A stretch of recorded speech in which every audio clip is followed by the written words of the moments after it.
Hello everyone, कैसे हैं आप सभी लोग। सीआरईएम्स नर्सिंग ऑफिसर एग्जाम 2025 आज हो गई है। सभी के दिल को तसल्ली मिल गई होगी। पेपर कैसा आया?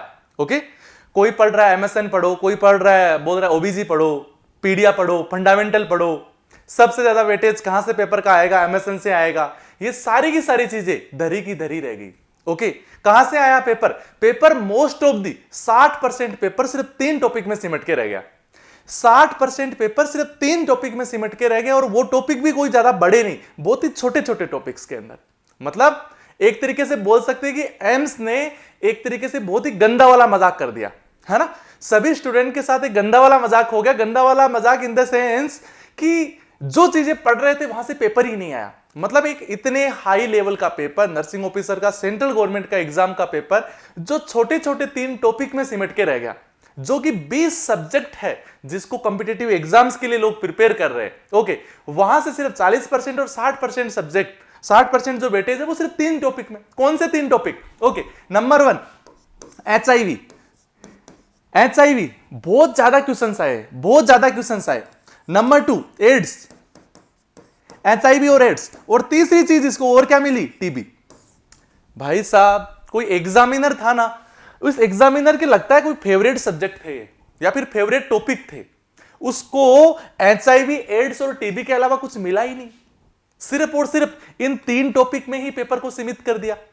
अब जो कॉम्पिटिटिव एग्जाम की प्रिपरेशन करने वाला ये कभी थोड़ी सोचेगा कि इतने छोटे छोटे जो टॉपिक्स है इनमें से पूरा पेपर आ जाएगा। ओके, हालांकि जो तैयारी की हुई है वो कभी खाली नहीं जाती, वो तैयारी की हुई है वो कहीं ना कहीं आपको काम में आएगी।